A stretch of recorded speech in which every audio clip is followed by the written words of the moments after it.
Hey everyone, Reid Henrichs of Valor. There's nothing like an awesome leather holster for comfort, but sometimes they can be a little bit stubborn on us. So the purpose of this video I'm going to do is I'm going to show you a way that you can make that leather holster broken in without doing too many crazy things with it. Let's go ahead and get started.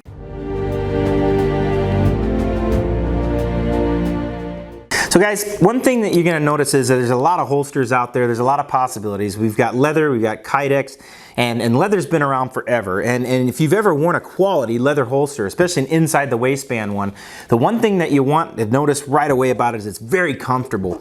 Now, a quality leather maker is going to get it pretty close to where your pistol is formed. And the problem is with leather, a little bit more malleable than kydex is. Kydex is just hard, plastic materials, and they come pre-formed generally. You really don't have to break in a kydex holster. And they oftentimes have a retention screw. They've got it where you can tighten it or loosen it as needed, and they can be very comfortable. A lot of holsters that I have are kydex, quality maker like JM Kydex or Keeper's Concealment. Those guys know how to make a really nice holster. And, I use those for the vast majority of the time. But when I'm working outside, and I'm doing stuff and I've got to constantly bend over, work on the tractor, splitting, cutting wood, stuff like that, I don't really want a plastic holster appendix and then have to go through all that. So what I'll do is I go hip carry, and this is why I would use a leather holster like this inside the waistband. Outside the waistband's fine too, so the break-in procedure would be the exact same as what I'm going to show you. So this one here, guys, this holster right here is a Milt Spark Summer Special 2, and this is the old school pistol right here, pistol holster. They've been making leather forever, high quality stuff, worth every dollar that you're going to pay for. I mean, this is cowhide, and it was formed exactly the way it needs to be. Snap loops, of course, very durable, and very good cowhide here, right there in Boise, Idaho. So the thing is that they make a really darn good holster, but sometimes you get a brand new one, and you're like, it'll go in, and then you gotta, like that. So I'm gonna show you guys how to break that in, and this will also be true for the magazine pouches. All right, first, let's go ahead and make sure that our pistol is unloaded. Remove your magazine, lock the slide to the rear, just like that. Let the round fall, it'll come out just like that. Check in inside mag well, empty chamber, empty magazine well, empty chamber. So I know that the pistol is unloaded. So what we're gonna look for here, guys, is sometimes they can be pretty stubborn to break them in. And the one thing that I would recommend you doing is just get the plastic bag that the holster usually comes in.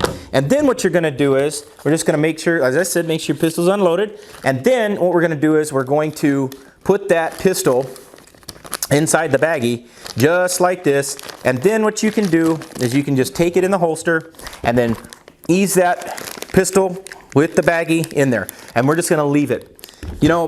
Times are gonna vary depending on the different types of holsters it's gonna happen. Times on how long it's gonna take to break it in. It's called docking, right? Docking the pistol.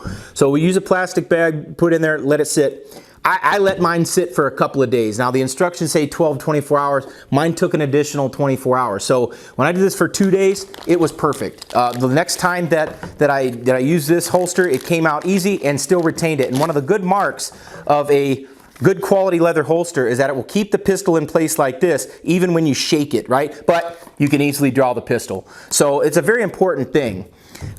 Sometimes, guys will talk about soaking the pistol in water, or the holster in water, or oils, or rubbing stuff in there, Neat's foot oil, like y'all, we used to do in baseball, used to do the Neat's foot oil and all that, the glove dressing and all that. But you don't have to do that with a good quality holster. We just, put that plastic baggie on there and let it sit for a day or two, and it will just come out smooth. But like I said, guys, one of the cool things about this is that it does retain it. When I'm doing that, it does retain the pistol, but it also allows for a quick holster. And so this is perfectly broken in. It's gotten some good use.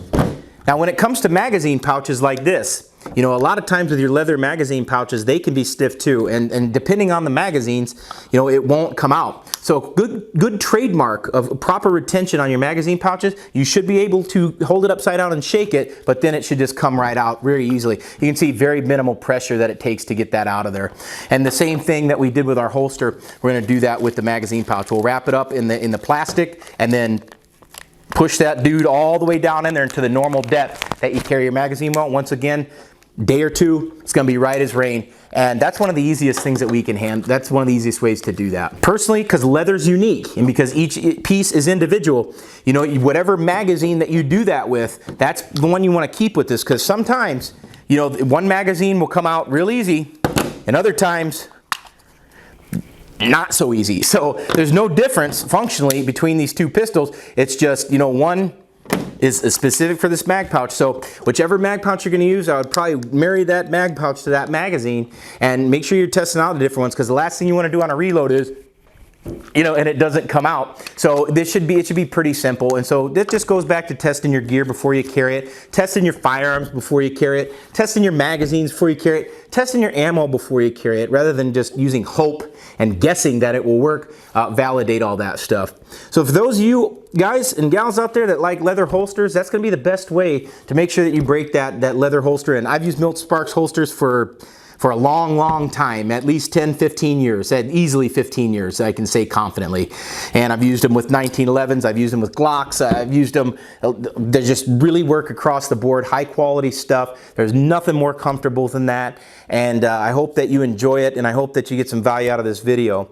And if you got value out of this video, please subscribe to the channel. Follow me on Facebook if you're not, or social media if you're not already doing that. And if you'd like to get some pistol training, we can help you, and we'd love to see you in pistol class.